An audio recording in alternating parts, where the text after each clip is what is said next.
Ketua OJK, kemudian yang hadir juga di sini Pak Menteri Investasi dan Hilirisasi, Menteri Badan Perencanaan Pembangunan Nasional, kemudian Pak Menteri Kesehatan, kemudian Wamen Pendidikan Dasar dan Menengah, ya Pak, kemudian Wamen Kumham, Pak Edi, kemudian juga Kepala LKPP, Ibu Sarah Sadika, dan juga Kepala Bakum. Bapak Ibu yang kami hormati, tadi sudah kita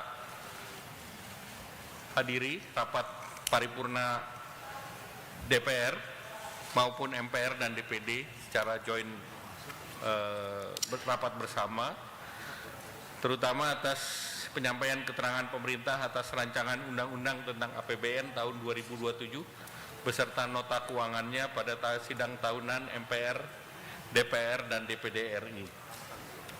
Izinkan kami sampaikan beberapa poin yang terkait dengan kondisi perekonomian saat sekarang. Seperti disampaikan oleh Bapak Presiden, bahwa lembaga dunia memproyeksikan pertumbuhan ekonomi global di tahun ini di sekitar 2,8%, dan di 2027 diproyeksikan lebih tinggi yaitu 3,1. Artinya ada prospek positif untuk pertumbuhan perekonomian di dalam negeri di tengah gejolak utama seperti geopolitik, harga energi, harga pangan, serta suku bunga tinggi yang masih terus berlanjut. Kemudian kita syukuri ekonomi Indonesia, tadi Bapak Presiden menyampaikan bahwa dalam semester 1 kita menjadi tertinggi dalam 13 tahun terakhir yaitu 5,45, dan kemudian ke depan realisasi investasi nanti disampaikan Pak Rosan semester 1 juga sudah baik di 1010,6 triliun, dan kita lihat juga sentimen para rating agency itu sudah bagus. Seperti S&P Global Rating memberikan peringkat triple B dan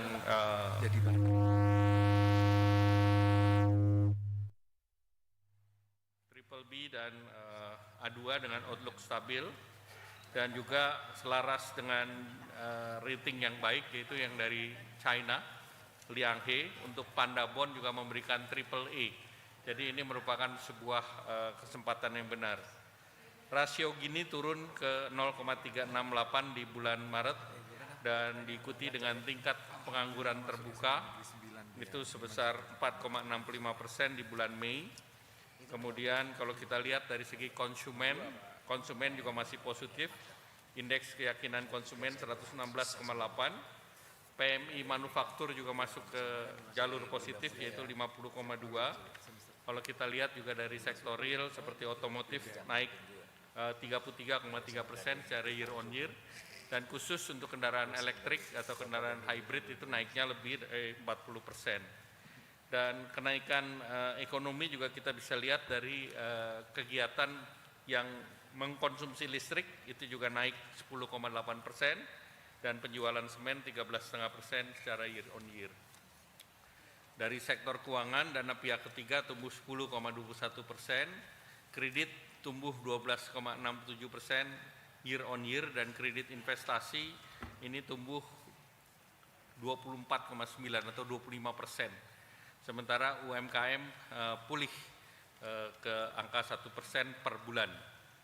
Nah, kalau kita lihat bantalan eksternal aman, proyeksi internasional terjaga, cadangan devisa setara dengan 5,5 bulan import atau 145,3 miliar. Kemudian raca dagang secara kumulatif Januari-Juni itu masih positif di 3,58%. Kemudian di rupiah menguat 0,69% dalam seminggu terakhir. Kemudian pemerintah terus mendorong untuk menjaga daya beli dengan stimulasi yang dikeluarkan.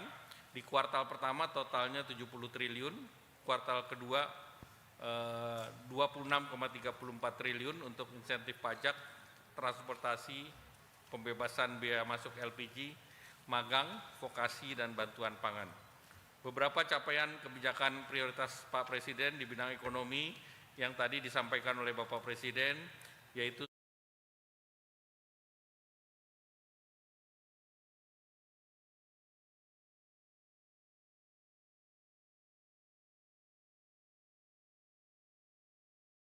swasembada energi dengan program B50 yang luar biasa, kemudian pengelolaan PT DSI yang mengelola 3 komoditas strategis dan dinilai oleh S&P rating juga ini adalah baik untuk mengurangi under invoicing dan transfer pricing. Nanti Pak Rosan akan mengelaborasi. Kemudian reformasi bursa saham dan demutualisasi pasar modal, beserta tadi disampaikan Bapak Presiden rencana bursa mineral, itu nanti mungkin dari Ibu OJK bisa menyampaikan, Ibu Fredrika. Tadi Ibu Fredrika belum saya sebut ya? Sudah Pak. Sudah ya? Sudah. Oke, terima kasih. Soalnya ditutupin Pak Mendagri. Kemudian juga terhadap akses perdagangan Indonesia dalam 1 tahun terakhir ini sudah 25 perjanjian dagang diimplementasikan. 5 diantaranya baru dalam 1 tahun terakhir. Kemudian tadi efisiensi BUMN nanti Pak Rosan menyampaikan 290 BUMN ditutup dari 1074 dan maksimum di akhir tahun 300 BUMN.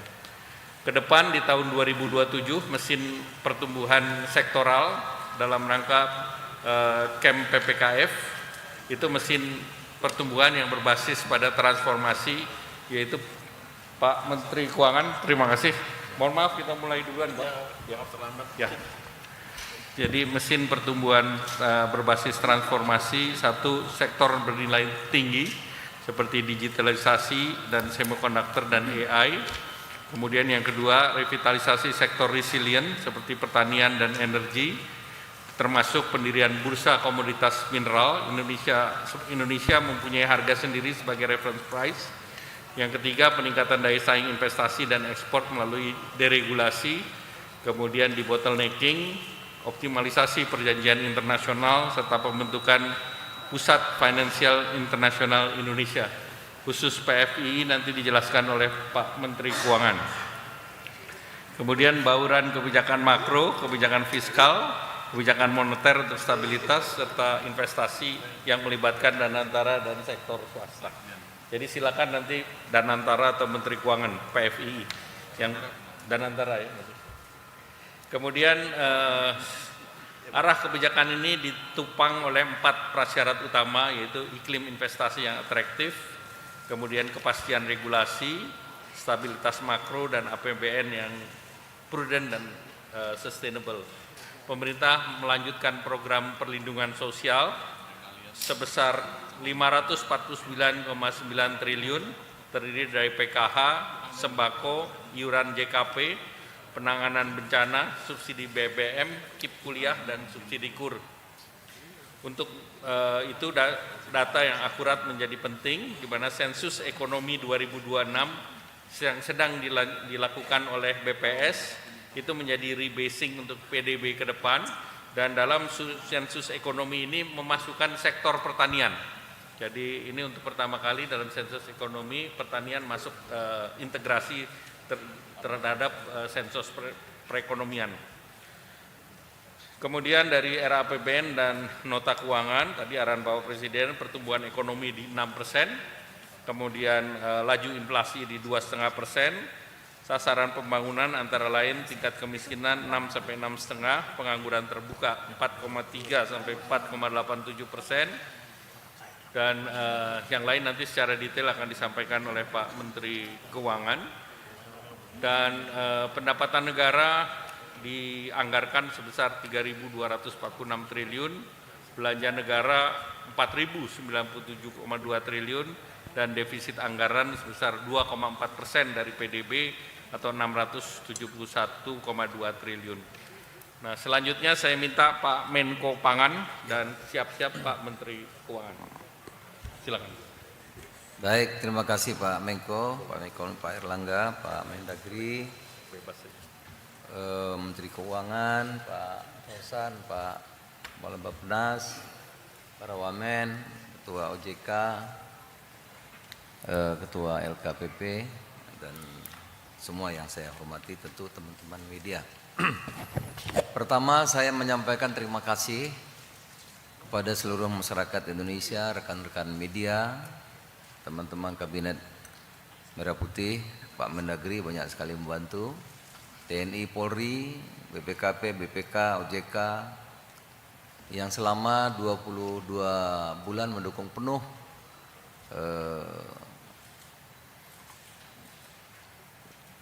kebijakan-kebijakan yang saya koordinasi, terutama di bidang pangan. Selama 22 bulan ada yang sudah sukses, ada yang belum, ada yang kita carry over tahun depan. Alhamdulillah pangan karbohidrat seperti padi tadi sudah sampaikan Bapak Presiden, dalam tempo 1 tahun 2024 kita impor 4,5 juta, tapi tahun 2025 kita sudah swasembada surplus 4,2 juta ton. Begitu juga jagung, garam kita konsumsi sudah tidak impor lagi karena kita bisa produksi, tetapi yang industri, jagung industri, garam industri kita masih impor. Tahun ini kita fokus tadi sebagaimana dipaparkan oleh Bapak Presiden untuk meningkatkan pendapatan nelayan kita, di mana nelayan nilai tukarnya paling rendah. Kalau petani padi sudah 127, nelayan kita masih 103. Jadi masuk desil 1 Pak Menko. 103. Jadi nilai tukar yang paling bawah. Oleh karena itu tahun ini kita fokus, kita akan membangun 1.300 lebih, hampir 2.000 kampung nelayan. Dilanjutkan tahun depan akan dikembangkan secara bertahap 40.000 budidaya tematik di 40.000 desa secara bertahap. Juga akan menyelesaikan pembangunan industri garam yang ada di NTT. Jadi fokus tahun ini dan tahun depan kita akan ke nelayan. Sementara Koperasi Desa Merah Putih akan selesai 35.000 insya Allah di Agustus akhir, sehingga September bisa operasi. Sekarang kita sedang bekerja keras mohon dukungannya agar Koperasi Desa Merah Putih ini bisa jadi infrastruktur pemerintah dan juga sebagai off-taker sebagaimana disampaikan Bapak Presiden tadi. Dan nanti tahun depan akan dilanjutkan, tahun ini 35.000, tahun depan diperkirakan akan juga kita bisa selesaikan 30 sampai 35.000 desa. Itu mengenai Koperasi Desa Merah Putih. Ada di sana sini yang tidak tepat, tentu kita akan koreksi, seperti pembangunan di gunung-gunung ada 1, 2 atau berapa banyak kita akan tertibkan.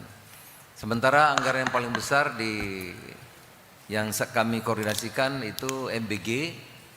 Kami minta maaf, hampir 1 tahun lebih ya gonjang-ganjing luar biasa terjadi di sana sini. Kami terus-menerus pada waktu itu hampir semua kementerian menemukan berbagai kejanggalan dan sudah diambil tindakan. Dan alhamdulillah sekarang dipimpin yang baru, anak muda, Masdar, yang terbuka, cerdas ya. Kita minta waktu 2 bulan refocusing. Kita akan menyelesaikan 3T, NTT, Papua, Maluku yang sangat memerlukan. Itu kita akan selesaikan dalam 1 bulan ini.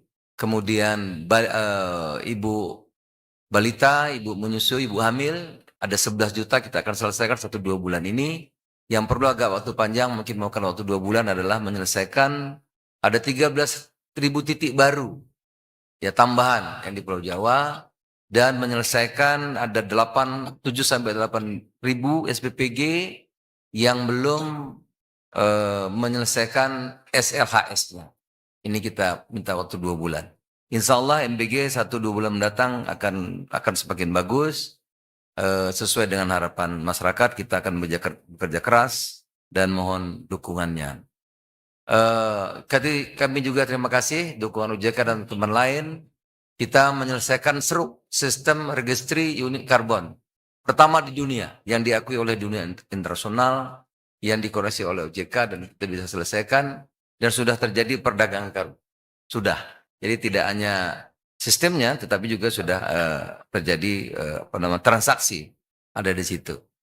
Yang terakhir tadi juga disampaikan oleh Pak Presiden, tahun ini baru ada satu nanti mengenai pengelolaan sampah menjadi energi listrik. Tahun ini kita akan meresmikan satu di Sumatera Selatan, tapi tahun depan yang dikoordinasi dilaksanakan oleh Danantara, insya Allah separuh dari 20-an akan diresmikan tahun 2027 dan sisanya tahun 2028 itu termasuk yang darurat, yang kita kenal dengan waste to energy.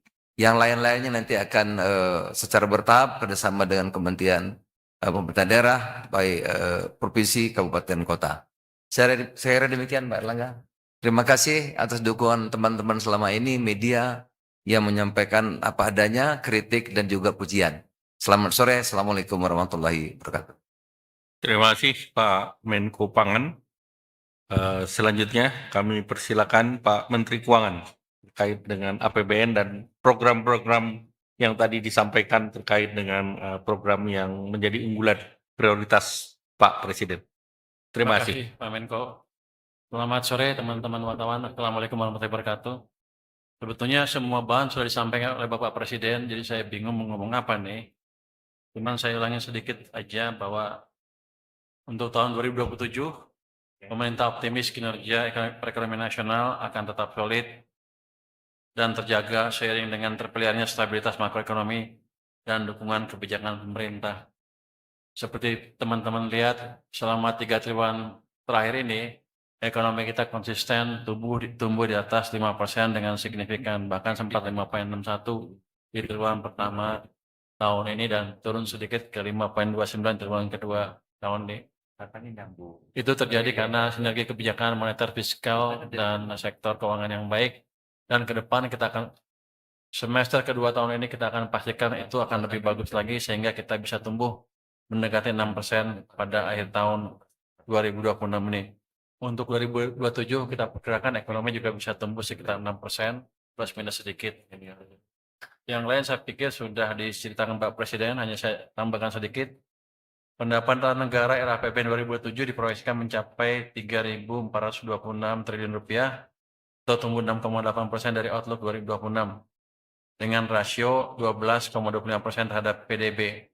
Target pendapatan tersebut sebagai bagian dari upaya memperkuat kapasitas fiskal secara bertahap dan berkelanjutan. Yang kencang adalah penerimaan perpajakan diperkirakan mencapai 2.908 triliun rupiah, bukan pajak 517,4 triliun rupiah, hibah 0,7 triliun rupiah. Jadi perpajakan harusnya akan lebih bagus dibanding tahun-tahun sebelumnya. Sampai dengan data terakhir hari ini, pertumbuhan pengumpulan pajak kita sudah mencapai 30% ya, Pak Dirjen. 30% tadi. Agus 30% kan? 30%. Jadi jauh lebih baik dibanding tahun lalu dan ke depan saya pikir kita akan tetap bisa memperbaiki tax ratio kita secara signifikan. Untuk belanja pemerintah pusat pada tahun 2027 akan diarahkan menuju belanja berkualitas dengan tetap menjaga kinerja pelayanan publik dan mendukung daya beli masyarakat untuk mencapai keberlanjutan pembangunan. Dari sisi perkembangan anggaran BPP belanja pemerintah pusat menunjukkan tren yang meningkat sejak tahun 2023 hingga era APBN 2027. Dalam era APBN 2027, anggaran BPP direncanakan sebesar 3.362,2 triliun atau meningkat sebesar 3,6% dibandingkan dengan outlook tahun 2026. Jadi fiskal kita tetap dirancang untuk ekspansif walaupun tidak besar sekali. Tapi yang jelas dari pemerintah akan ada dorongan ke perekonomian. Kebijakan belanja pemerintah pusat ini ditempuh pertama difokuskan untuk mendukung pencapaian target PKPN tahun 2027. Kemudian untuk optimalisasi belanja untuk mendukung kebijakan pemerintah, mendorong pertumbuhan ekonomi, peningkatan kualitas pelayanan publik dan SDM, serta menjaga daya beli masyarakat. Kita juga akan mendorong pembangunan sarana dan prasarana yang mendukung pencapaian prioritas nasional seperti yang dipresentasikan Bapak Presiden tadi DPR.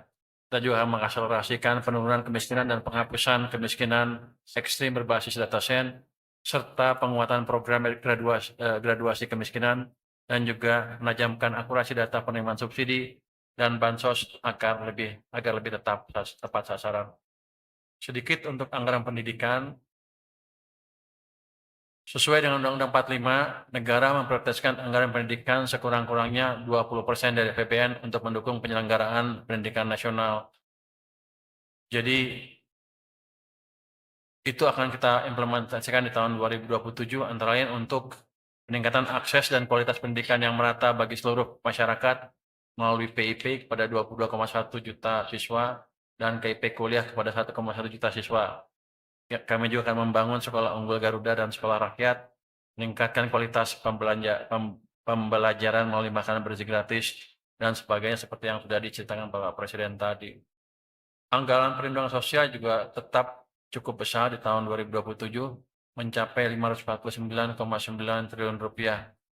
Anggaran Perlinsos merupakan salah satu instrumen yang penting untuk melindungi masyarakat dari risiko sosial, menjaga daya beli, dan meningkatkan kemampuan ekonomi masyarakat miskin dan rentan guna membantu menurunkan tingkat kemiskinan termasuk kemiskinan ekstrim. Anggaran Perlinsos 2027 mencapai 549,9 triliun rupiah, itu tumbuh 10% dibanding dengan pada tahun 2026. Anggaran ketahanan pangan juga tetap tinggi di 195,3 triliun rupiah, tumbuh sekitar 2,3% dibanding anggaran yang sama di tahun 2026 ini. Saya pikir sebagian besar sudah disampaikan oleh Bapak Presiden tadi, saya tidak akan mengulangi lagi secara detail.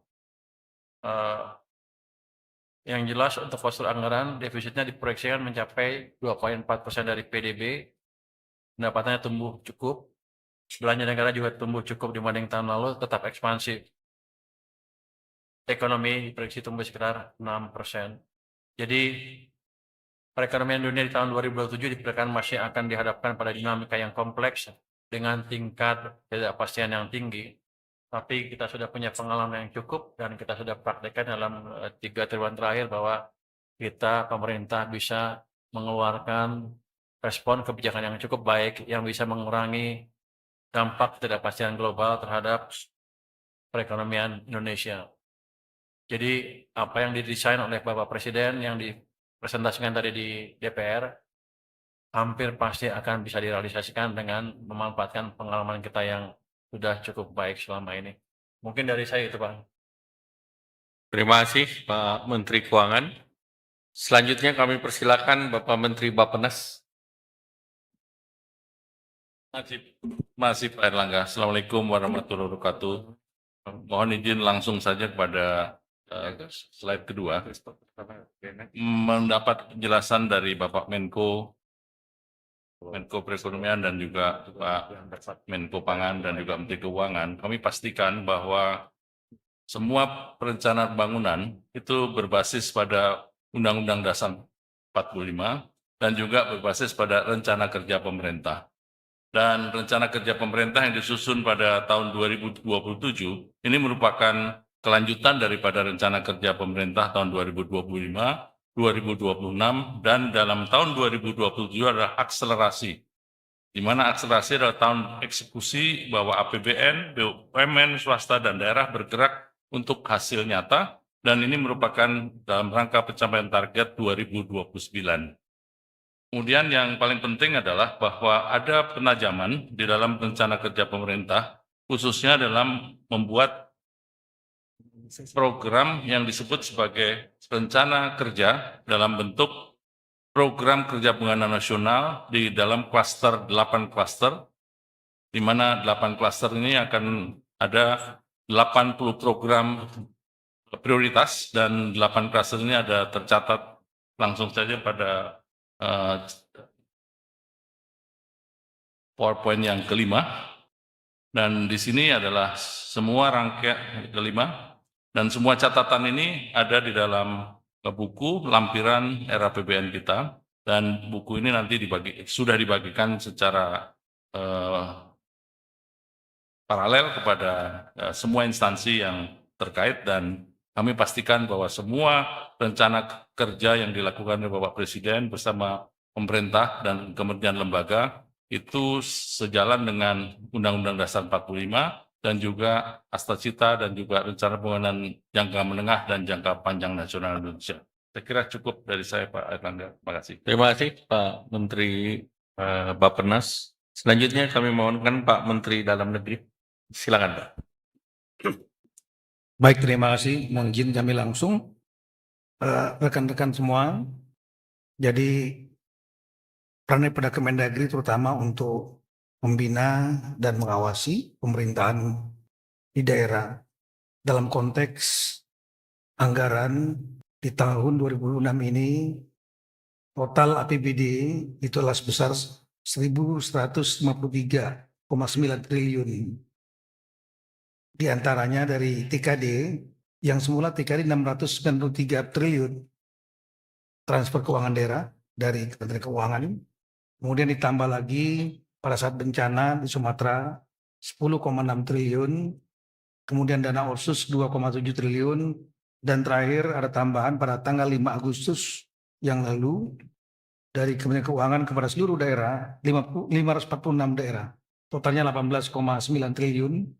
Sehingga total TKD di tahun 2006 ini adalah 725,2 triliun. Kemudian target PAD-nya sebesar 428,9 triliun. Kami selalu mengevaluasi perkembangan. Tolong ditampilkan halaman 19 di tahun 2026 ini sampai dengan 31 Juli. Per tanggal 31 Juli total pendapatan provinsi, kabupaten, kota yang sudah masuk itu adalah sebesar 606,8 triliun. Ini sedikit lebih rendah dibanding dengan 31 Juli 2025 di waktu yang sama, 691,8 triliun. Namun belanjanya lebih tinggi tahun ini, itu warna merah itulah 2026. Di tahun ini belanjanya per 31 Juli itu sebesar 538,6 triliun atau 42,5%. Dan kemudian ini lebih tinggi dibanding tahun lalu di masa yang sama 31 Juli 25 sebanyak 41,7%. Meskipun angkanya sedikit lebih tinggi 2025 576 triliun. Nah, kemudian tambahan-tambahan anggaran tadi juga diberikan, terutama yang terakhir 5 Agustus dari Bapak Presiden melalui Usaha Menteri Keuangan sebanyak 18,9 triliun itu digunakan terutama untuk membantu daerah yang belanja pegawainya sulitan, terutama untuk bayar P3K, dan kemudian juga untuk membantu daerah-daerah yang fiskalnya rendah. Dan ini sebagian masalahnya sudah sekira untuk pembayaran belanja pegawai hampir semuanya bisa diatasi. Ada beberapa yang sedang kita evaluasi 26 daerah. Kemudian konteks tahun depan tentu kita akan menunggu exercise dari Kementerian Keuangan tentang TKD di daerah, transfer keuangan daerah dari Kementerian Keuangan. Nah, kalau sekarang di angka 725 triliun, kita akan lihat nanti, dan setelah itu nanti kita memberikan, Kementerian Dalam Negeri akan memberikan usulan masukan-masukan termasuk per kabupaten, kota, provinsi, yang intinya lah dari Kemendagri akan mengusulkan satu, membantu daerah-daerah yang fiskalnya rendah karena PAD-nya rendah, itu prioritas. Yang kedua adalah daerah-daerah yang terkena dampak bencana yang kemarin. Karena meskipun ada satgas, yang saya juga ke satgasnya, dan tahun depan dari total 100,1 triliun yang sudah disetujui oleh Bapak Presiden dan DPR untuk 3 tahun 2026 sampai 2028, tahun depan itu dianggarkan, direncanakan 32,9 triliun. Nah, ini juga nanti akan kami sarankan kepada Bapak Menteri Keuangan untuk kiranya dan Bappenas kiranya dapat dianggarkan untuk kepentingan Satgas KLKL, Kementerian Lembaga di pusat yang mengerjakan pemulihan pasca bencana di Sumatera.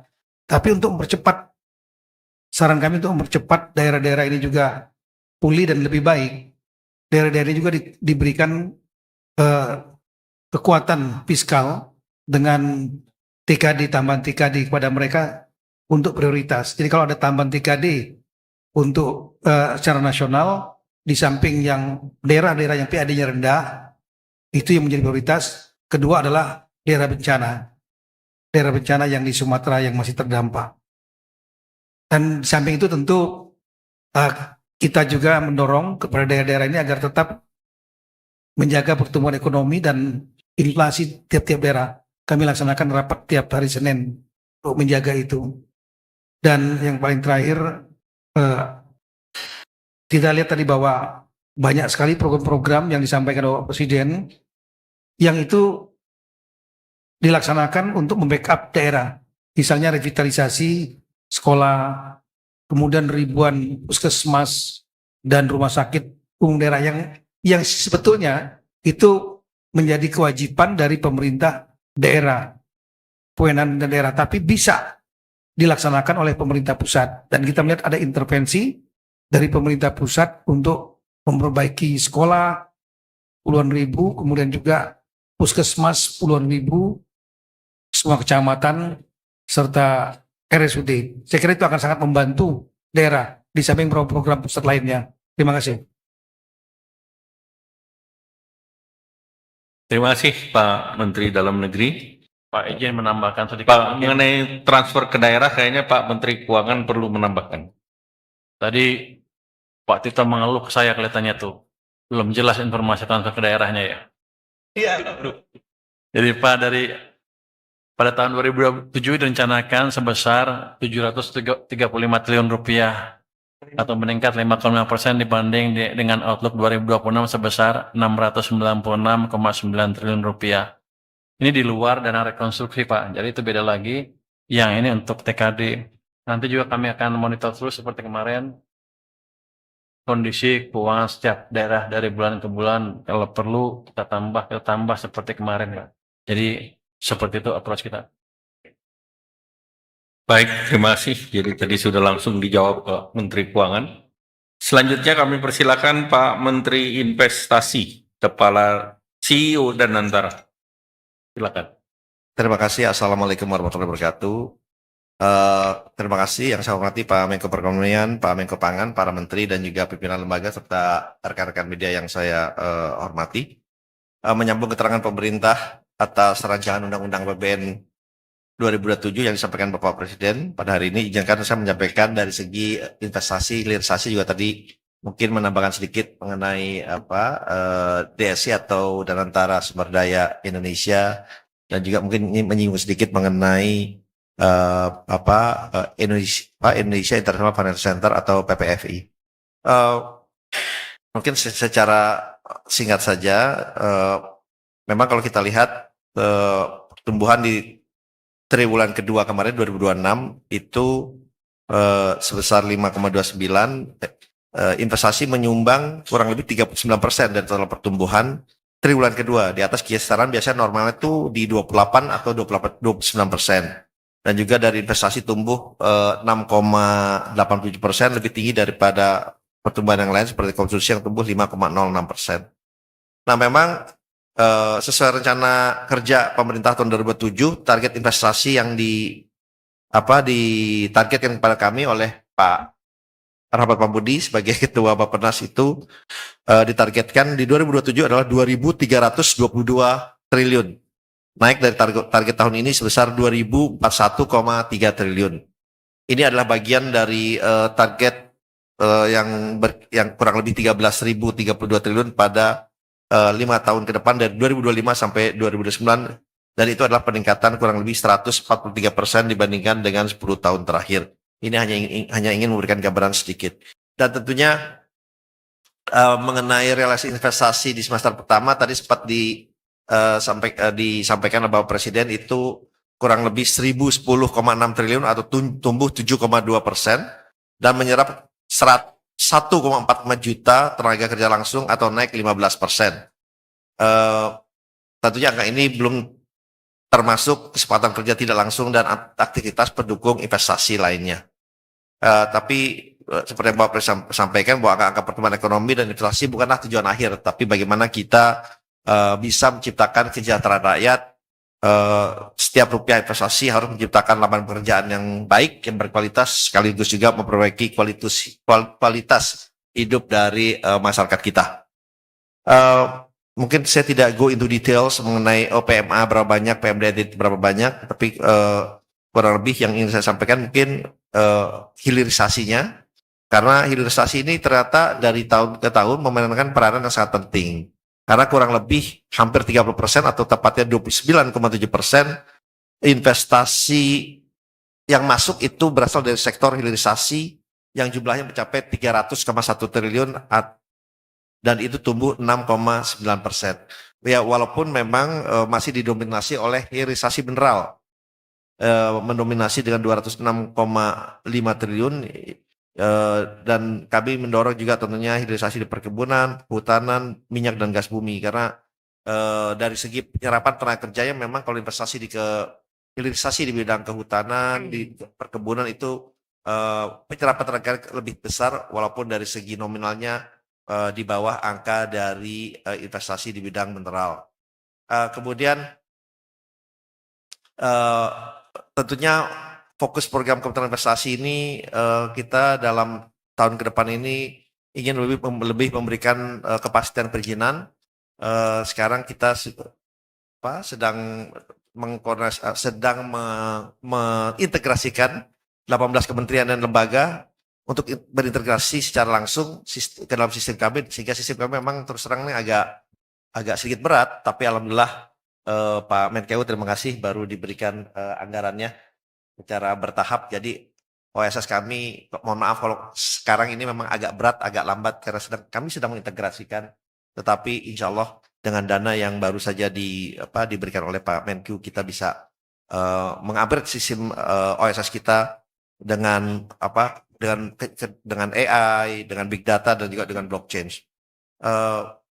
Kemudian kita pun berikutnya adalah tadi diminta mengenai hilirisasi. Memang kalau yang menyangkut dana Nantara, kita sudah melakukan kurang lebih ada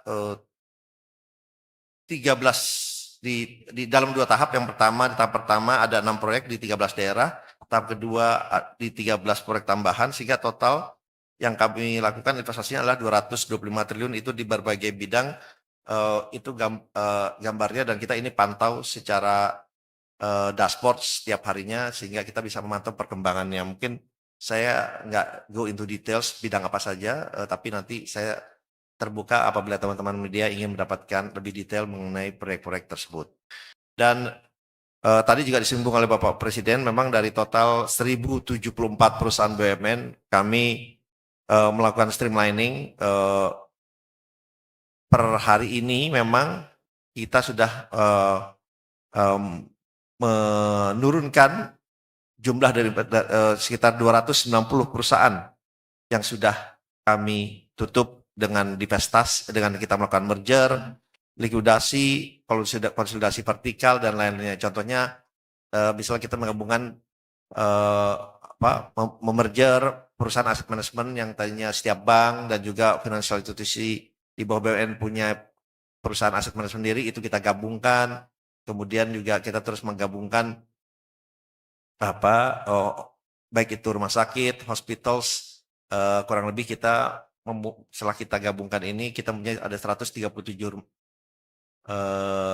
hotel, itu juga kita gabungkan, sehingga ini salah satu program yang kita jalankan dengan target memang pada akhir tahun ini kita bisa mencapai kurang lebih 300 perusahaan BUMN pada akhirnya. Tetapi memang ini harus kami akui pekerjaan yang tidak mudah dan sangat-sangat berat, karena ini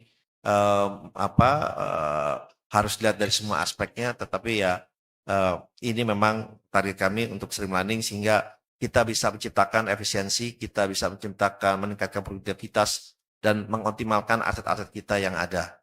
Dan itu yang kita sedang jalankan juga. Dan yang kami tadi PISAL tadi sudah disinggung oleh Pak Menko Pangan. Mungkin yang kami tidak menyinggung beberapa proyek-proyek kita laksanakan. Tapi yang ingin saya sampaikan juga bahwa Danantara kita juga sudah di rating baik oleh S&P, oleh Moody, oleh Fitch, dan rating kita ini sama dengan sovereign rating ya, dengan rating pemerintah. Alhamdulillah ini juga sudah di rating oleh semua rating agency, dan rating kita sama dengan rating pemerintah Indonesia. Kemudian mungkin saya menyinggung sedikit mengenai DSI ini.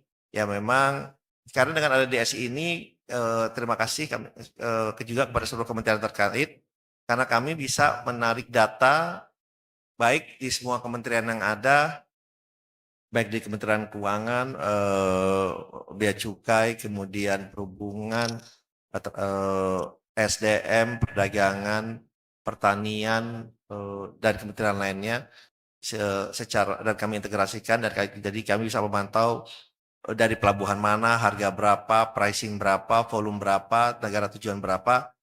Dan memang yang kalau kita lihat yang tadinya ada gap antara indeks dan declared price sebelum adanya DSI ini, sekarang alhamdulillah begitu ini diumumkan, kita bisa pantau, kita bisa lihat harganya sekarang sangat menempel dengan harga indeks. Jadi memang kalau dibilang ada under invoicing, itu datanya kami ada dan kami bisa lihat, dan tapi alhamdulillah ini sekarang sudah membaik, sangat-sangat membaik. Kemudian yang berikutnya tentunya pada saat sekarang kita memang masih melakukan evaluasi dan monitoring terhadap perkembangan yang ada diekspor di 3 komoditas yang nanti rencananya atas arahan Bapak Presiden kita akan melebarkan lagi ke komoditas-komoditas lainnya, sehingga kami bisa mengevaluasi, memonitoring, dan juga mendeteksi semua ekspor kita hingga kita bisa mendapatkan nilai yang optimal. Kemudian mengenai PFII, memang terima kasih ini juga atas prakarsa dari Pak Menkeu dan Pak Menko Perekonomian, sudah ada di dalam Undang-Undang P2SK. Kita sekarang untuk sementara ini agar ini bisa berjalan, rencananya ada di Jakarta dulu, kemudian ada di Bali, karena sekarang kita sedang menyiapkan bersama-sama dengan Pak Menteri Keuangan. Sebetulnya kami kalau Danantara ini kita sebetulnya hanyalah sebagai membangun untuk infrastrukturnya, gedung dan sarana infrastruktur lainnya. Nah ini tentunya membutuhkan suatu perencanaan yang baik, yang matang, sehingga keberadaan PFI ini benar-benar mendapatkan kepercayaan atau trust dari para investor, dari para family office yang memang kita pun sudah sempat mengadakan acara dengan mereka di Bali. Kita undang ada 70 untuk Asia, tapi yang datang sampai 110, dan responsnya alhamdulillah boleh saya sampaikan sebenarnya sangat positif, tapi tentunya mereka juga ingin melihat bahwa structure dari format dari PFMI ini benar-benar structure yang sesuai dengan standar dunia. Dan oleh sebab itu kita akan melakukan sosialisasi secara berkala dan juga secara terus-menerus.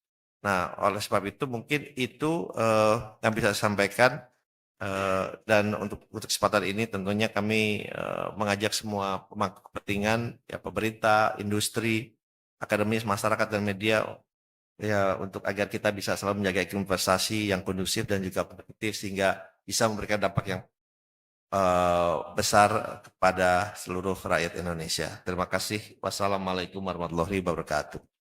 Terima kasih Pak Menteri Investasi, Kepala BKPM dan CEO Danantara.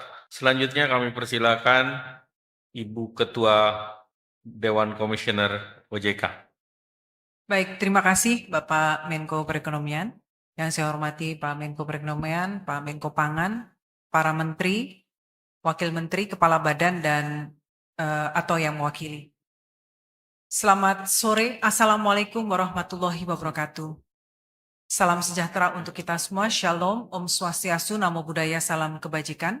Rekan-rekan media yang saya hormati, tadi kita semua telah mendengarkan pidato kenegaraan Bapak Presiden. Ada 3 hal yang terkait dengan otoritas jasa keuangan. Yang pertama adalah pembentukan bursa mineral dan komoditas strategis. Untuk ke depan kita menyebutnya bursa BMKS. Kemudian yang kedua terkait demutualisasi Bursa Efek Indonesia. Dan yang ketiga adalah terkait sistem registri unit karbon atau SRUK yang tadi sempat juga disampaikan oleh Bapak Menko Pangan. Rekan-rekan media yang saya hormati, pertama terkait dengan bursa mineral dan komoditas strategis. Pertama tentu Otoritas Jasa Keuangan menyampaikan ucapan terima kasih atas mandat yang tentu saja ini merupakan bentuk kepercayaan untuk OJK melakukan pengaturan dan pengawasan, dan ini sudah ada di dalam amanat Undang-Undang Nomor 4 Tahun 2026 tentang perubahan Undang-Undang Nomor 4 Tahun 2023 tentang pengembangan dan penguatan sektor jasa keuangan. Tadi Bapak Presiden sudah menyampaikan dalam pidato beliau terkait hal ini, di mana bursa mineral dan komoditas strategis akan mulai beroperasi 1 Januari 2027. Untuk itu saat ini OJK sedang dalam proses penyelesaian ketentuan turunan Undang-Undang P2SK tersebut, termasuk ketentuan pentahapan peralihan perdagangan dan ketentuan penyelenggaraan bursa mineral dan komoditas strategis. Tadi juga di dalam pidato kenegaraan Bapak Presiden sudah disampaikan, selambat-lambatnya POJK tersebut adalah 17 September 2026 ini. Dan sesuai dengan yang disebut di dalam Undang-Undang 4 2026 bahwa POJK tersebut, RPOJK tersebut harus mendapatkan persetujuan dari atau dikonsultasikan kepada DPR RI dan diharapkan dapat segera diselesaikan tentunya untuk mempercepat penyelesaian maupun tentu saja awalnya kita harus mempersiapkan segala sesuatunya terkait bursa mineral dan komoditas strategis ini. Rekan-rekan media yang saya hormati, sebagaimana arahan Bapak Presiden, bursa mineral dan komoditas strategis ini tentunya diharapkan menjadi salah satu kebijakan pendalaman pasar di dalam negeri serta menjadi acuan harga terkait mineral dan komoditas strategis. Rasanya ini sesuatu yang tujuan yang sangat mulia bahwa Indonesia merupakan penghasil komoditas strategis dan juga mineral yang sangat besar ya, beberapa di antara nomor 1 di dunia. Namun selama ini price discovery maupun harga acuan itu tidak ada di dalam negeri. Karena itu harapan yang sangat besar terhadap bursa BMKS ini dan tentunya ini bisa menjadi acuan harga untuk mengurangi yang disebut atau meniadakan yang disebut dengan transfer pricing ya, under invoicing dan lain-lain, dan tentunya semua ini adalah untuk meningkatkan kesejahteraan masyarakat Indonesia. Kemudian yang kedua terkait dengan demutualisasi Bursa Efek Indonesia. Tentu kita semua memahami bahwa demutualisasi Bursa Efek ini adalah sebuah langkah yang sangat strategis untuk memperkuat kelembagaan dan juga meningkatkan daya saing pasar modal Indonesia. Dengan demutualisasi ini, Bursa Efek diharapkan punya ruang yang lebih luas, tentunya salah satu misalnya untuk meningkatkan efisiensi operasional, kemudian juga melakukan evaluasi secara menyeluruh terhadap struktur kelembagaan, juga mekanisme operasionalnya, kondisi keuangan, infrastruktur perdagangan, dan berbagai infrastruktur pendukung.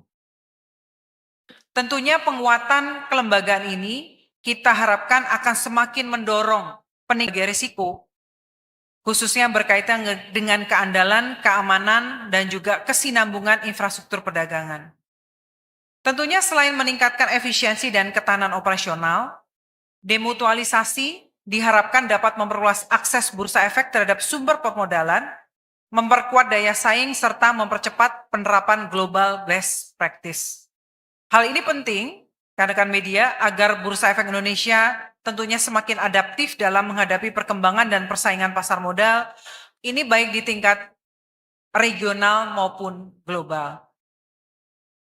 Salah satu prinsip utama di dalam demutualisasi adalah pemisahan yang jelas antara kepemilikan saham Bursa Efek dan hak akses perdagangan sebagai anggota Bursa Efek. Pemisahan ini kita harapkan akan memperkuat tata kelola, meningkatkan profesionalisme dan objektivitas dalam pengambilan keputusan, serta meminimalkan potensi conflict of interest. Jadi ini benar-benar untuk meningkatkan tata kelola, governance, dan manajemen risiko. Dengan demikian, rekan-rekan media, integritas dan kepercayaan terhadap pasar modal Indonesia dapat semakin meningkat. Dalam pelaksanaan demutualisasi ini, termasuk apabila saham Bursa Efek dimiliki oleh pihak lain seperti Kementerian Keuangan, Bank Indonesia, dan Danantara, seperti yang disebut di dalam undang-undang, tentunya satu hal yang juga menjadi concern kita semua adalah independensi Bursa Efek akan tetap menjadi prinsip yang harus kita jaga bersama.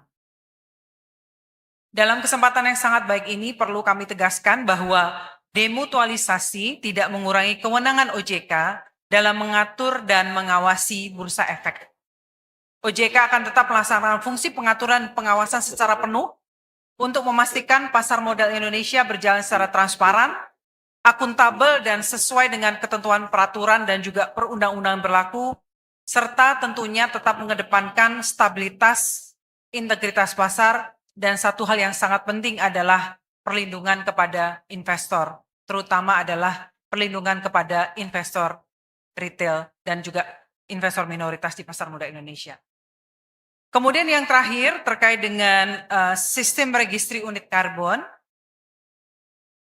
Beberapa waktu yang lalu kami sudah melakukan peluncuran SRUK ini bersama dengan Bapak Menko Pangan dan juga saya yakin rekan-rekan media juga hadir. Di mana sistem SRUK ini dan juga memiliki peran penting bukan hanya sebagai pendukung tapi juga sebagai salah satu enabler dalam mendorong transformasi menuju ekonomi rendah karbon. OJK sudah memiliki berbagai inisiatif rekan-rekan media seperti kita telah meluncurkan taksonomi keuangan berkelanjutan Indonesia dan juga penguatan pengelolaan risiko iklim. Tentunya kami akan terus mendorong supaya aliran pembiayaan dapat terus diarahkan kepada sektor dan proyek yang memberikan dampak terhadap penurunan emisi sekaligus menghadirkan manfaat sosial dan ekonomi bagi masyarakat. Kedepan, penyempurnaan pasar karbon Indonesia juga akan sangat tergantung pada penguatan integrasi antara STRUK sebagai registri unit karbon dan juga IDX karbon. Jadi ini menghubungkan antara primary market dengan secondary marketnya. Kemudian kami melihat bahwa interoperability antara STRUK dan IDX karbon ini sebagai kunci untuk bagaimana Indonesia ini menjadi maju dan berkembang dalam bursa karbon dan juga primary karbon di dunia. Mungkin itu yang bisa saya sampaikan. Saya kembalikan kepada Pak Menko. Terima kasih. Terima kasih Ibu Ketua Dewan Komisioner OJK. Selanjutnya kami mohon Pak Menteri Kesehatan. Terima kasih Pak Menko, Bapak Ibu Menteri, Ibu Kepala OJK, Kepala Badan, hadirin sekalian, Assalamualaikum warahmatullahi wabarakatuh. Mungkin saya kalau bisa langsung saja karena tadi salah satu program transformasi utama Bapak Presiden adalah melakukan renovasi 10.000 puskesmas, 514 laboratorium kesehatan masyarakat di seluruh kabupaten kota, serta revitalisasi lanjutan 441 RSUD di seluruh kabupaten kota sebagai tambahan dari 66 RSUD yang sudah dikerjakan mulai tahun 2025. Jadi kalau saya sampaikan di halaman selanjutnya, ini adalah kriteria dari puskesmas yang akan kita perbaiki. Jadi puskesmas yang ada di seluruh kecamatan-kecamatan maupun kecamatan-kecamatan yang belum memiliki puskesmas atau adanya kecamatan yang sudah terlalu padat penduduknya dibandingkan dengan standar satu puskesmas 30.000 ataupun puskesmas rusak berat, itu akan kita renovasi dan kita akan bangun yang belum memiliki. Kita juga akan melengkapi beberapa sarana prasarana seperti listrik, internet, dan ambulans di puskesmas tersebut. Diharapkan di tahun 2029 tadi atau 2030 ya Pak Presiden kasih targetnya, ini semua sudah harus selesai. Halaman selanjutnya, ini adalah contoh nanti renovasi puskesmas kita sudah selesai, sehingga diharapkan standar pelayanan kesehatan di seluruh kecamatan di 7.000 inhabited islands yang ada di Indonesia itu akan jauh lebih meningkat.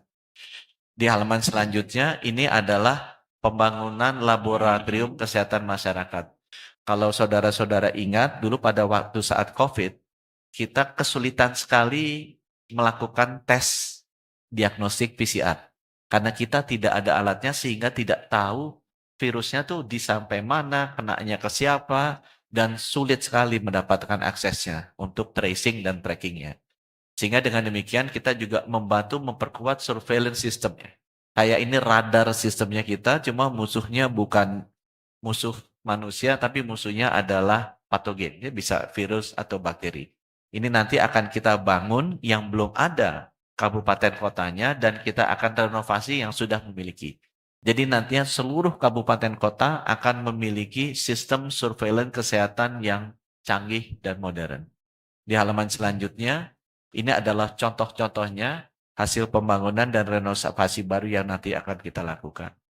Kemudian Bapak Presiden juga tadi menjelaskan di halaman selanjutnya akan dibangun 441 rumah sakit, ya, melengkapi dari 66 yang sudah masuk program Quick Win-nya Bapak Presiden. Ini akan kita bangun rumah sakit tersebut sehingga seluruh kabupaten kota nanti standar layanan rumah sakitnya sama. Ya, kalau di halaman selanjutnya, ini contohnya nanti akan kita bangun di seluruh kabupaten kota. Jadi kabupaten kota itu di Maluku, di Nias, di Sumba, di Tual, di Taliabu, Miangas nanti akan sama dengan rumah sakit di Jawa. Ya. Coba bisa langsung kasih contoh Bapak yang sudah jadi di lampiran. Ini ada contoh-contoh yang sudah selesai dibangun. Jadi teman-teman kalau pernah ke mana Halmahera, nah sekarang ada rumah sakit seperti itu ya. Toraja Utara ada rumah sakit seperti itu.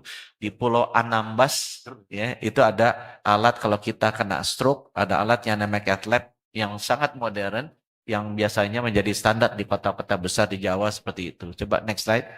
Ini ada rumah sakit yang sudah selesai dibangun. Ini kalau sempat nanti mampir Manggarai Timur, Tanah Tidung, kemudian Krui di Lampung ya. Next slide. Ini 20 rumah sakit yang sudah selesai ya. Bima, di Sanana, di Bolang Mongondo. Daerah-daerah terpencil yang Bapak Presiden ingin dibangun. Coba next slide lagi. Ya, dan rumah sakitnya nggak kalah. Dalamnya interiornya juga sama dengan rumah sakit bagus yang ada di Jawa ya. Di Buru, di Buton semuanya dibangun oleh Bapak Presiden. Nah, ini yang nanti akan kita replikasi ke 441 sisanya tadi. Ya. Dan sekarang kita sudah bicara dengan Bappenas, kita bicara juga Kementerian Keuangan, agar benar-benar penganggarannya tidak memberatkan arus kas dari pemerintah dan tidak memberatkan defisit APBN-nya kita. Jadi strukturnya sudah sedang kita finalisasikan supaya tidak memberatkan baik dari sisi arus kas maupun dari sisi defisit APBN. Mungkin kembali ke halaman terakhir sebelum lampiran, tadi Bapak Presiden juga ngomong mengenai penghematan.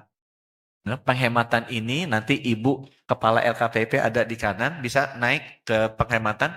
Yuk, bisa ke penghematan. Ini adalah contoh yang sudah kita lakukan. Kita melakukan sentralisasi pembelian alat-alat kesehatan yang berasal dari pinjaman Bank Dunia yang cukup besar.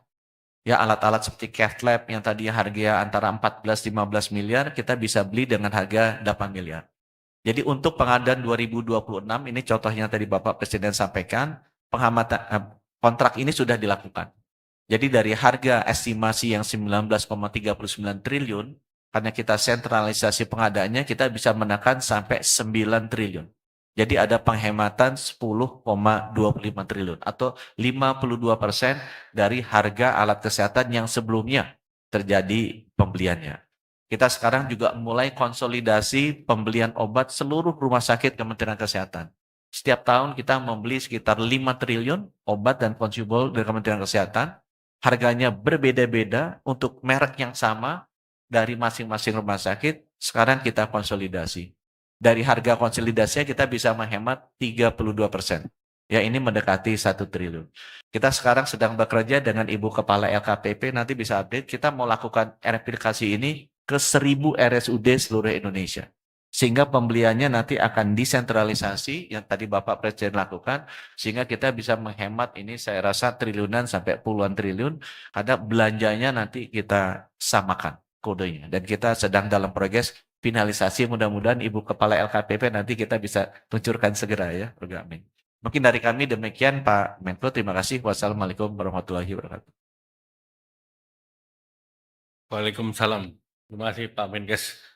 Ini masih ada 3. Pak Kodari mau memberikan masukan sekarang? Boleh. Silakan Pak Kodari. Terima kasih Pak Menko. Assalamualaikum warahmatullahi wabarakatuh. Bapak Ibu sekalian, pertama-tama kami ingin mengucapkan terima kasih banyak Pak Erlangga, Pak Menko untuk konferensi pers bersamanya pada sore hari ini. Di era media massa dan media sosial seperti sekarang ini, di mana kecepatan dan proaktif itu penting sekali bagi pemerintah untuk bisa memberikan penjelasan segera kepada media dan kepada publik. Tadi pidato Bapak Presiden selesai jam 16.30, jam 17 sudah langsung press conference di tempat ini. Saya kira teman-teman media juga senang. Kita boleh kasih aplaus buat Pak Erlangga dan Menko Perekonomian. Yang kedua, mungkin saya highlight saja Bapak Ibu sekalian mengenai pidato Bapak Presiden yang pagi dan yang sore. Kalau yang pagi, yang ingin kami highlight adalah 4 pedoman Bapak Presiden dan Kabinet selama 21 bulan bekerja. Yang pertama adalah melaksanakan Undang-Undang Dasar 45, yang kedua menjaga kepentingan nasional, yang ketiga berusaha mengatasi kesulitan rakyat dengan secepat-cepatnya, yang keempat orientasi pada kepentingan rakyat. Dan yang pagi tadi yang relatif baru Bapak Ibu sekalian bisa saksikan bagaimana program-program dari pemerintah memiliki wajah. Jadi pemerintah menghadirkan 8 orang penerima manfaat. Nanti insya Allah Bakom akan bisa share profil dan video lengkap dari para penerima Pak Erlangga supaya betul-betul teman-teman media bisa mengenal dengan lebih dekat para penerima bantuan. Dan penerima bantuan ini datang dari seluruh penjuru tanah air. Saya rekap Pak Joko Purnomo, petani dari Ngawi, kemudian Ibu Telma, penerima BSPS dari Manado, Pak Andre, penerima FLPP dari Samarinda, kemudian ada Ibu Margarita dari Kupang, Ibu Susana dari Bogor, adik kita Kristina dari Merauke. Saya ngobrol dengan bapaknya, ternyata rumah mereka masih 6 jam dari Merauke. Pak Menteri PGS itu jauh sekali di Merauke-nya.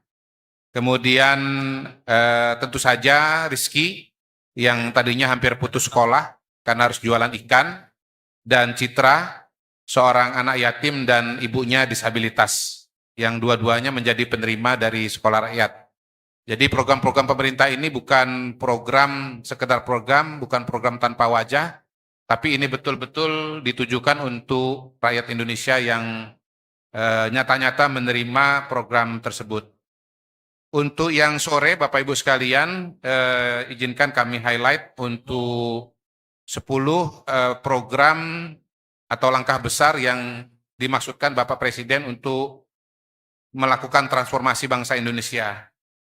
Pertama, kami ulangi supaya nanti teman-teman bisa merekap dengan lebih mudah. Presiden berkomitmen memperbaiki 10.000 puskesmas di 7.285 kecamatan di seluruh Indonesia dengan anggaran perbaikan sekitar 4 miliar per puskesmas. Ini kerja keras nih Pak Menteri Kesehatan.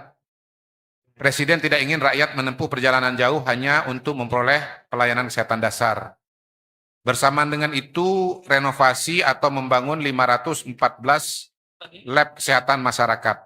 Kemudian, Presiden membangun dan merevitalisasi 441 RSUD, sudah dibangun 66 dan telah operasi 20. Tidak boleh ada lagi seorang ibu kehilangan nyawa karena rumah sakitnya jauh. Kemudian renovasi 16.000 sekolah dan tahun ini akan direnovasi 17.000 dan semua sekolah sudah harus direnovasi paling lambat tahun 2029. Diusahakan tahun 2028 bisa selesai tapi paling lambat 2029.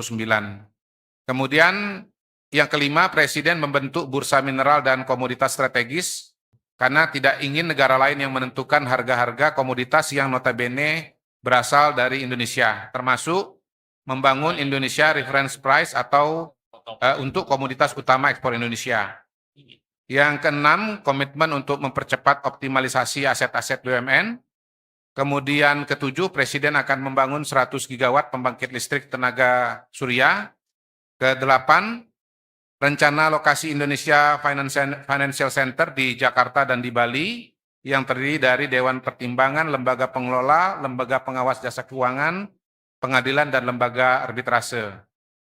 Yang berikutnya lagi, Presiden membentuk Danantara Development Management Fund untuk mengembangkan dan membiayai proyek strategis jangka panjang ya yang belum dapat dibiayai dengan investasi komersil jangka pendek. Kemudian percepatan elektrifikasi mobilitas rakyat dengan memberikan insentif untuk 1 juta motor listrik. Dan yang berikutnya yang terakhir, kebijakan kewarganegaraan bagi talenta istimewa Indonesia dan dapat memberikan sumbangan luar biasa bagi kepentingan nasional. Demikian rekapitulasi dari kami. Terima kasih. Wassalamualaikum warahmatullahi wabarakatuh. Terima kasih Pak Erlangga. Terima kasih Pak Kepala Bakom, Pak Kodari. Selanjutnya kami persilakan Wamenkumham terkait dengan kebijakan dui kewarganegaraan. Silakan. Oke, makasih Pak Menko, Bapak Ibu Menteri, Bapak Wakil Menteri Kepala Badan. Terkait dui kewarganegaraan ini sedang kita susun di dalam rancangan undang-undang terkait kewarganegaraan, yang mana dui kewarganegaraan akan diberikan secara terbatas dan khusus.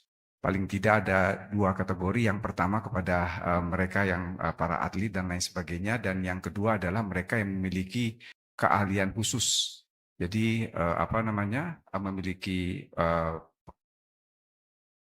pengetahuan dan lain sebagainya, dan itu untuk kepentingan transformasi teknologi ataupun transformasi pengetahuan, dan ini akan dituangkan dalam RUU Kewarganegaraan secara terbatas dan khusus. Demikian Pak Menko yang ingin saya sampaikan.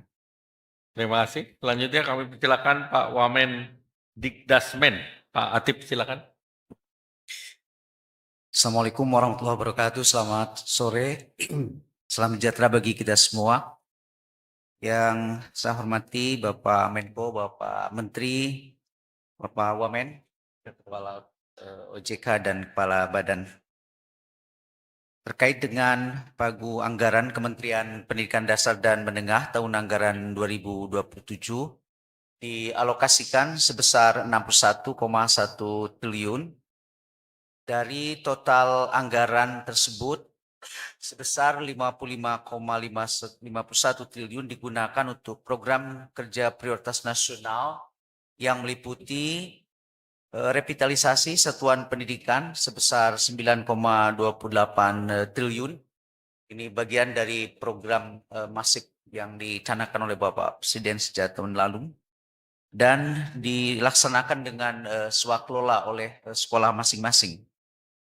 Selanjutnya, inisiatif awal untuk menuju terselenggaranya wajib belajar minimal pada jenjang pendidikan dasar tanpa memungut biaya sebesar 5 triliun. Kemudian bantuan perlengkapan sekolah sebesar 250 miliar. Dan juga inisiasi Sekolah Nasional Terintegrasi sebesar 7,21 triliun. sekolah ini sebagai layanan bermutu untuk siswa yang memiliki prestasi dan bakat istimewa. Kemudian digitalisasi pembelajaran sebesar 5,83 triliun, peningkatan kesejahteraan guru non-ASN sebesar 14,9 triliun. Ini dilakukan karena semakin banyaknya guru yang memiliki sertifikasi baik negeri maupun swasta. Selanjutnya adalah program Indonesia Pintar sebesar 13,79 triliun. Ini untuk 18 juta siswa yang berbasis kepada data science. Kemudian pembangunan studio guru sebesar 40 miliar. Selain komitmen program kerja prioritas nasional, berbagai program prioritas dalam mendorong pendidikan bermutu untuk semua juga merupakan komitmen yang akan kami laksanakan pada tahun 2027. Berbagai program tersebut antara lain beasiswa afirmasi pendidikan menengah untuk para siswa dari daerah afirmasi serta siswa dari pekerja migran Indonesia sehingga mereka dapat menyelesaikan pendidikan menengah. Kemudian bantuan pendidikan bagi peserta didik berprestasi, beasiswa bagi para guru untuk dapat meraih kualifikasi akademik S1 atau D4 untuk mendorong peningkatan kualitas guru. Selanjutnya, pendidikan profesi guru serta pengembangan kompetensi STEM, MIPA, pembelajaran mendalam dan digitalisasi pembelajaran bagi guru. Dukungan penyelenggaraan pendidikan bagi sekolah Indonesia di luar negeri, peningkatan kualitas pendidikan vokasi, termasuk peningkatan keterampilan dan penguasaan keterampilan baru berstandar industri bagi pendidik dan tenaga kependidikan vokasi. Pelaksanaan pendidikan karakter serta pengembangan bakat, talenta, dan prestasi peserta didik. Pelaksanaan tes kemampuan akademik yang tahun ini untuk tingkat SMA adalah yang tahun kedua. Dan akreditasi satuan pendidikan serta peningkatan dan penjaminan mutu satuan pendidikan. Demikian program yang akan kami laksanakan untuk tahun 2027. Terima kasih. Terima kasih Assalamualaikum warahmatullahi Pak Wamen Pendidikan Dasar Menengah. Terakhir dari Kepala Lembaga Kebijakan Pengadaan Barang dan Jasa yang dalam perencanaannya akan berubah menjadi Badan Procurement Central. Silakan Ibu Sarah. Bismillah.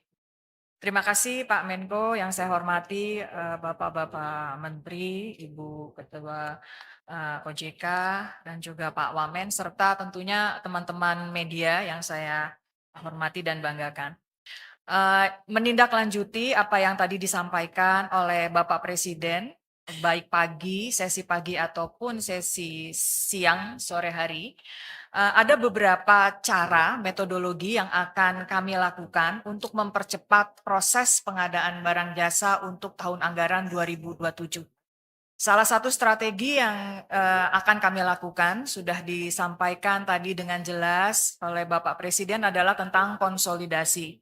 Di mana konsolidasi ini pada tahun lalu, pada tahun anggaran 2025, alhamdulillah sudah memberikan hasil efisiensi untuk pemerintah pusat hingga 54,88% dan efisiensi pada belanja pemerintah daerah sekitar 20 sampai 23% dari anggaran. Konsolidasi ini diharapkan nanti akan berkembang lebih banyak lagi sebagaimana tadi disampaikan oleh Pak Menteri Kesehatan. Kementerian Kesehatan dan juga Dikdasmen adalah dua contoh konsolidasi yang menurut pengalaman kami sejauh ini di LKPP sudah memberikan hasil yang baik. Jadi mudah-mudahan ini bisa menjadi contoh juga untuk kementerian yang lainnya. Konsolidasi itu sendiri tentunya ada maksud, ada tujuannya. Orientasi pertamanya adalah untuk terus mendorong UMKM sebagai pelaku usaha, di mana UMKM untuk di lokal, di pemerintah daerah, kita terus akan dorong pelaku-pelaku usaha lokal supaya bisa ikut berpartisipasi dalam proses pengadaan dan bahkan yang mungkin sudah cukup lama bisa naik kelas sehingga sudah bisa juga menjadi penyedia yang sedikit lebih besar lagi. Secara umum sampai semester pertama ini hasil belanja pemerintah di semester pertama pemerintah itu sudah masuk ke angka 46,83%. Jadi artinya belanja pemerintah yang penyedianya adalah UMKM itu sudah sebesar 46,83% dari anggaran masing-masing. Untuk produksi dalam negeri lebih baik lagi angkanya, rata-rata belanja pemerintah sudah menggunakan atau beli produk dalam negeri hingga 91%. Dan maksud lain dari konsolidasi adalah tentunya ingin mendorong lebih banyak lagi riset dan inovasi yang dikembangkan oleh teman-teman di universitas, di perguruan tinggi, dan juga lembaga-lembaga penelitian, sehingga pada akhirnya konsolidasi ini tidak hanya sekedar memberikan efisiensi, tetapi juga mendorong apa yang disebut oleh Bapak Presiden tadi pagi atau arahan beliau tadi pagi adalah kemandirian rantai pasok, kemandirian industri nasional. Itu adalah tujuan yang ingin kita capai, salah satunya dengan konsolidasi.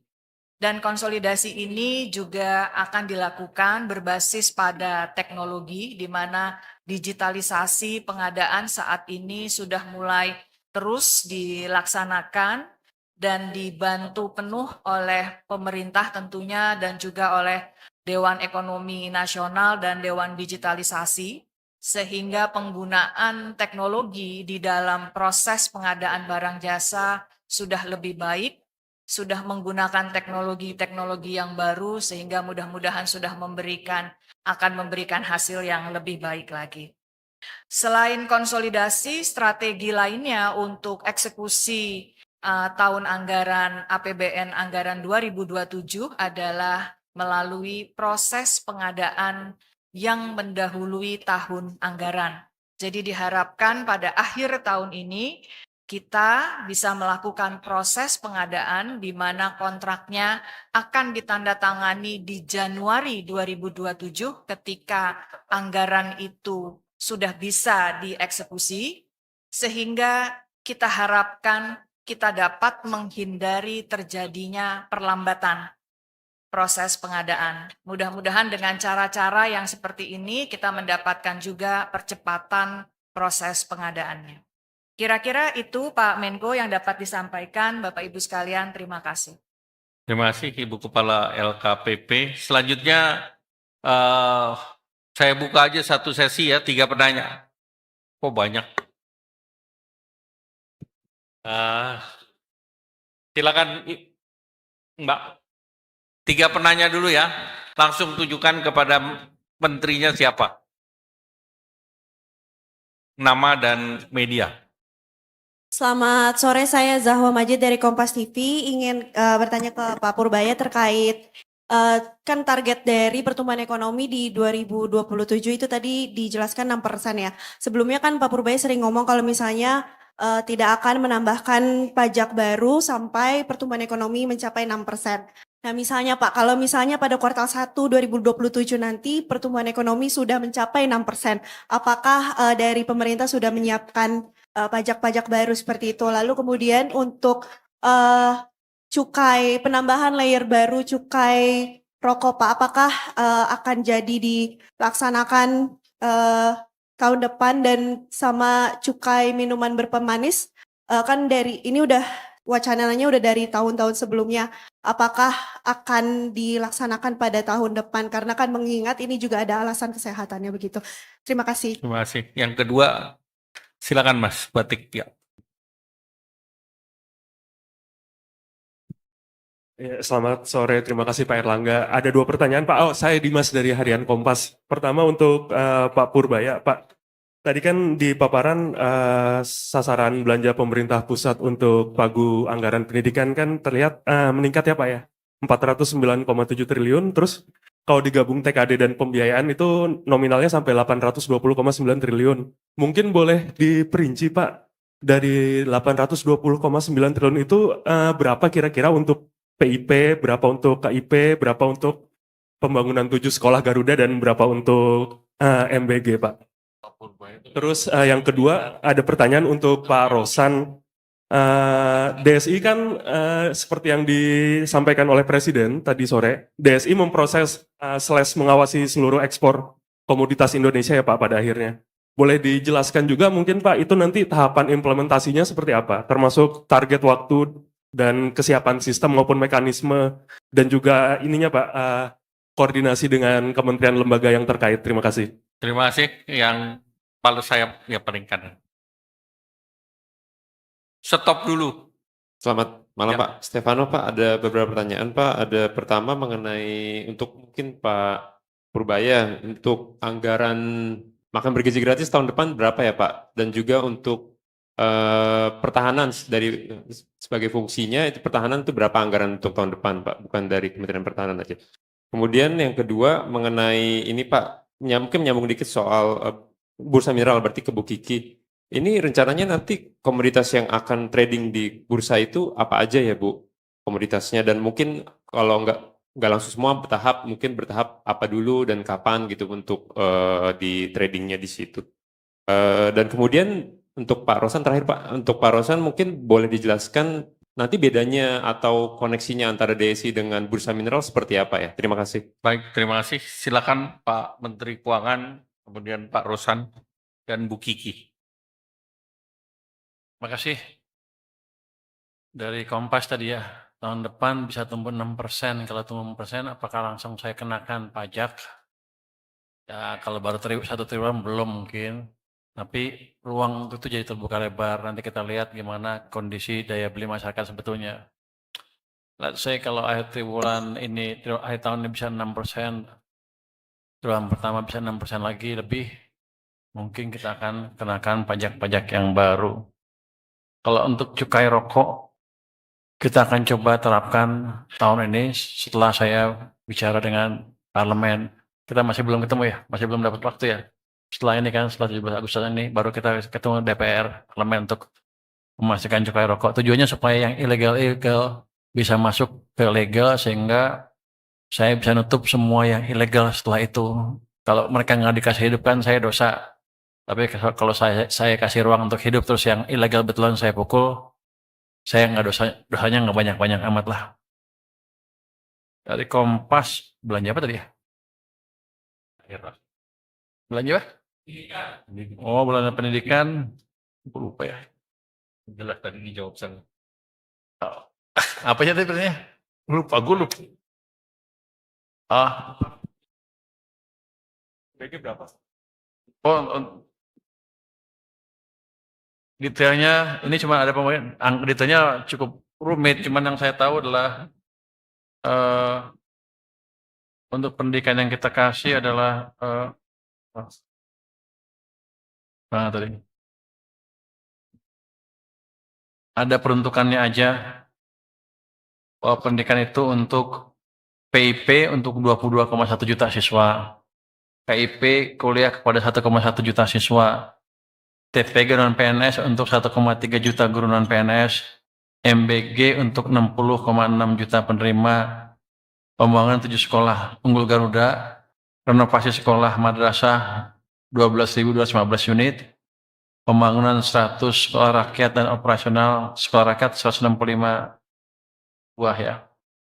BOS untuk 54,2 juta siswa, BOP PAUD untuk 6,3 juta peserta didik, TPG ASND untuk 1,7 juta guru di sekolah, Tamsil ASND untuk 20,7 ribu guru di daerah, BOP untuk 148 museum dan taman budaya. Totalnya 820,9 triliun. Nanti detailnya, dikasih nih.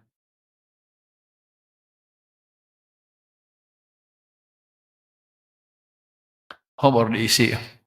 Jadi yang PIP tadi 22,1 juta itu jumlahnya 15,9 triliun. Untuk KIP kuliah untuk 1,1 juta mahasiswa itu 17 triliun. Untuk TPG non PNS, untuk MBG, angka lo berubah. Untuk MBG Pendidikan, MBG pendidikan. Jangan main-main lu, nanti salah gua. Nanti deh itu.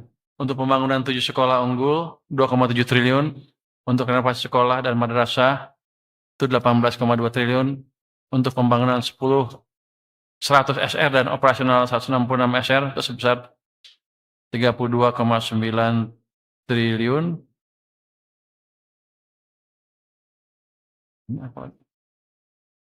Itu mungkin yang sebagian bisa saya sebutkan ya. Tadi tanya untuk MBG pertahanan, MBG berapa? Kenapa berubah? Yang sekitar 240 triliun untuk MBG. Untuk pertahanan 160 sekitar 160 triliun. Itu mungkin bisa 160. Baik, ada lagi terakhir ya 1 2 ya. Oh ya, sorry. Masih ada yang mesti dijawab dulu. Pak Rosan silakan. Kerjain Menteri Keuangan. Pak Rosan silakan dan Bu Kiki. Terima kasih Pak Menko. Ya memang kalau yang mengenai DSI ini memang yang kita harapkan adalah transparansi dari transaksi. Dan objektifnya itu apa? Objektifnya itu adalah bagaimana kita bisa menekan, mereduksi dan bahkan menghilangkan transfer pricing, kemudian under invoicing dan juga pelaporan data yang tidak benar, yang tidak akurat. Nah, oleh sebab itu memang di tahap awal kami ini bekerjasama dengan semua kementerian dan instansi lainnya mencoba menggabungkan data-data itu ke dalam satu platform. Tadi seperti yang saya singgung sedikit bahwa kita alhamdulillah bekerjasama dengan Kementerian Keuangan, Perdagangan, Perhubungan, ASDM, Pertanian, dan BI dan semua kementerian lainnya dalam rangka kita bisa mengintegrasikan data-data itu ke dalam platform kami. Sehingga kami bisa melihat, menganalisa, mengevaluasi setiap harinya dari titik poin mana saja ekspor itu dijalankan dari segi kuantiti, volume, sehingga kita bisa mengetahui secara pasti berapa besarnya dari nilai jumlah, kemudian penerimaan pajaknya, kemudian nilai ekspornya dan yang lain-lain. Memang kami sejauh ini sudah menganalisa kurang lebih 6.500 transaksi yang ada sejak dari bulan Juni. Dari bulan Juni ada 6.500 transaksi yang jumlahnya kurang lebih 14 miliar dolar. Dan awalnya memang kita mengevaluasi, kemudian kita tetap bukannya kita akan melakukan jual dan beli ya, tapi ini tetap ekspornya tetap dilakukan oleh para eksportir. Kita hanya sebagai agen penjual bisa mendapatkan data itu. Nah, oleh sebab itu pada saat ini itu yang peran kami lakukan, dan kami pun sedang membuat suatu dashboard secara terbuka yang sedang kami persiapkan sehingga kami bisa kembali lagi memonitor, mengevaluasi semua transaksi itu yang ada secara baik dan secara detail. Jadi itu kurang lebih yang kami lakukan di DSI pada saat ini, mengintegrasikan ke dalam satu platform kami.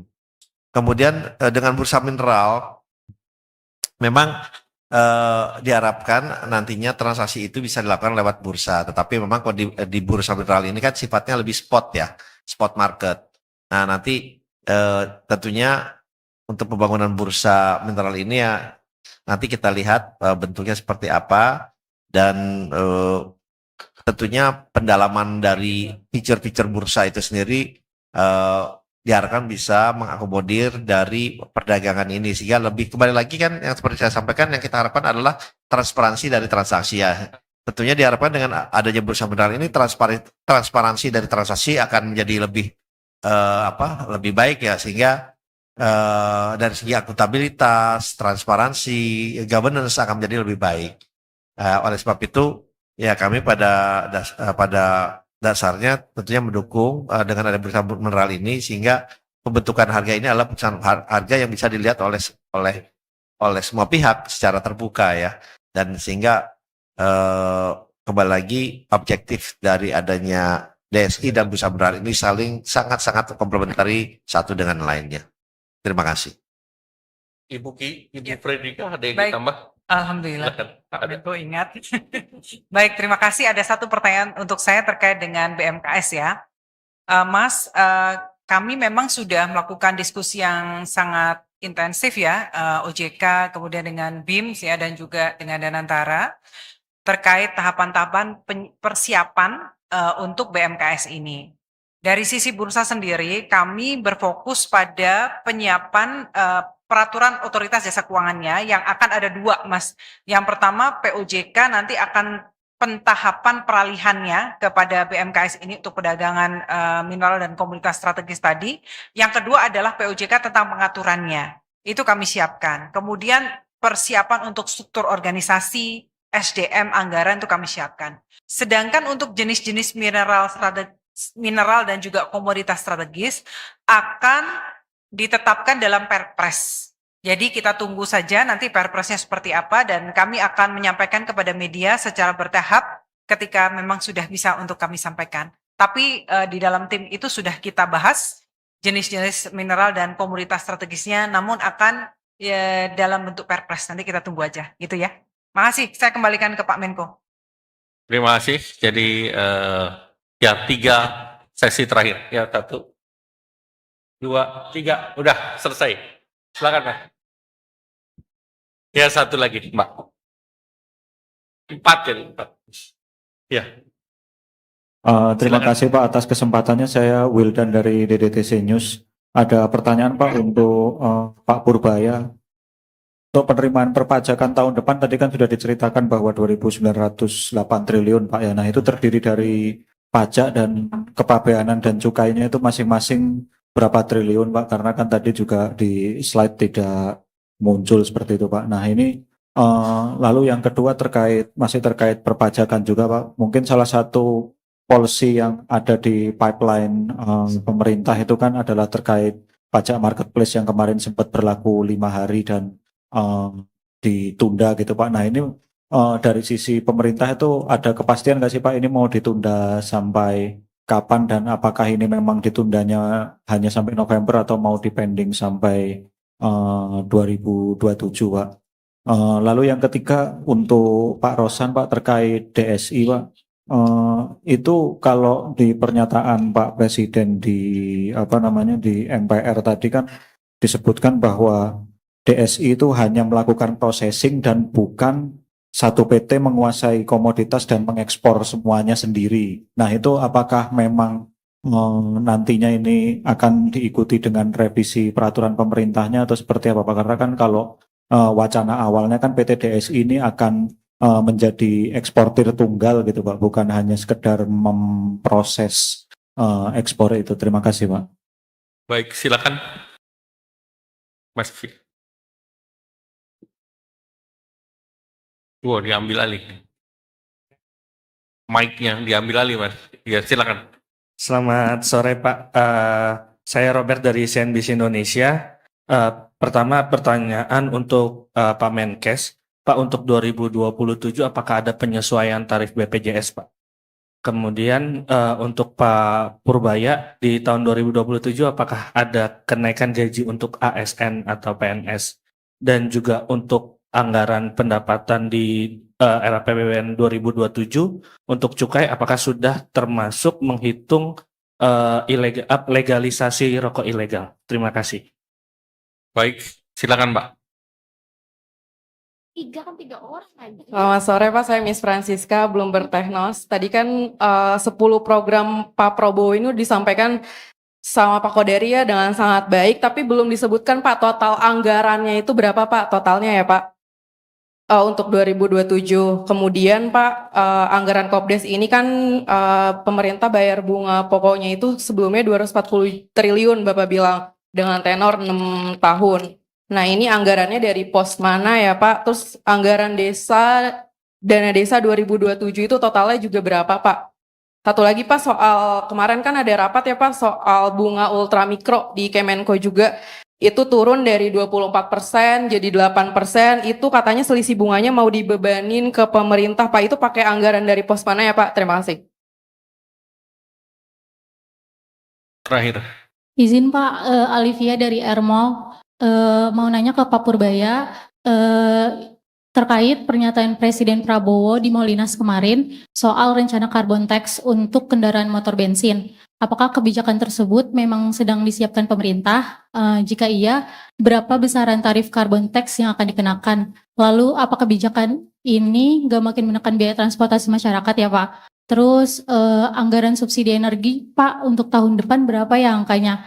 Apa naik? Mengingat kemarin pemerintah mau melakukan pembatasan katanya Pak. Terima kasih. Baik, terima kasih. Pak Menteri Investasi duluan. Oke, baik, terima kasih.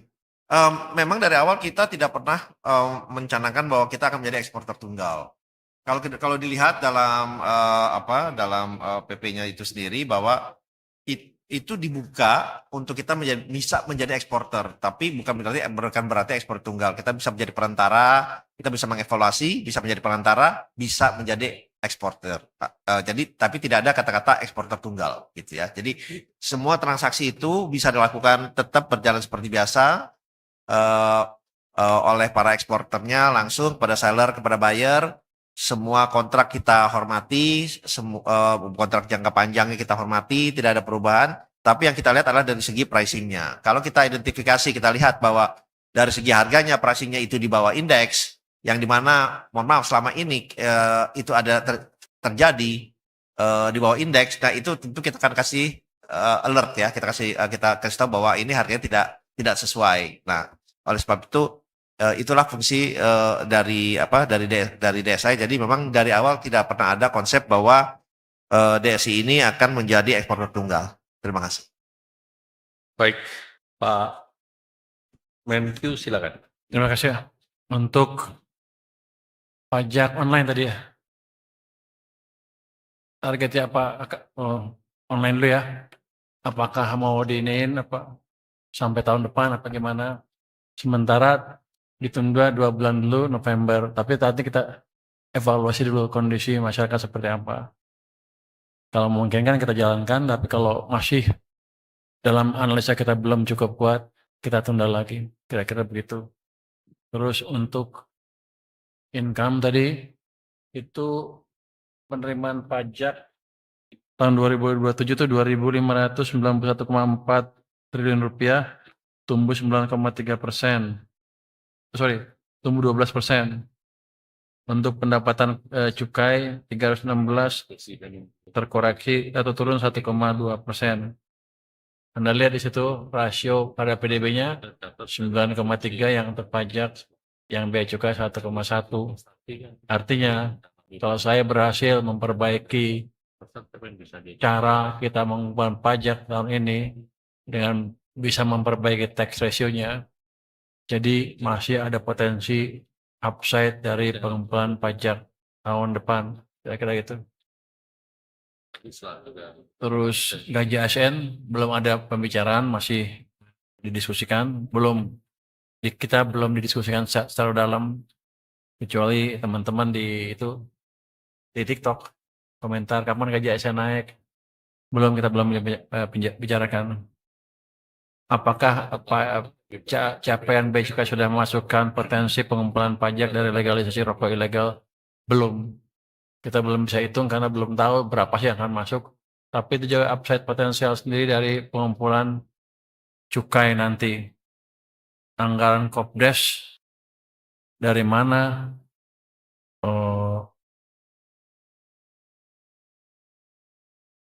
Kita akan bayar dari kan 240, sebagian dicicil dari dana desa yang dialihkan ke sana sesuai petunjuk Bapak Presiden.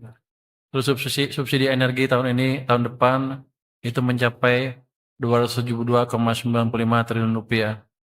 Untuk penurunan bunga yang PNM dari berapa? 22,8%, dananya dari tambahan alokasi subsidi nanti. Terima kasih. Baik, terima kasih. Mungkin cukup kami ucapkan terima kasih kepada Pak Menteri Keuangan, Pak Menteri Dalam Negeri, Ketua OJK, kepada Menteri Investasi. Apa? Oh, Pak Menkes belum ya? Silakan Pak Menkes. Kita. Udah, Pak Menko udah pengen pulang kok ini. pendek aja. Belum ada rencana untuk menaikkan tarif BPJS dan teman-teman nggak usah khawatir kalau BPJS-nya defisit, pasti pemerintah pusat akan support. Terima kasih. Baik, terima kasih. Jelas juga kan Pak Menkes. Pak Kodari, terima kasih. Pak Rosan, terima kasih. Pak Menteri Bappenas, terima kasih. Wassalamualaikum warahmatullahi wabarakatuh.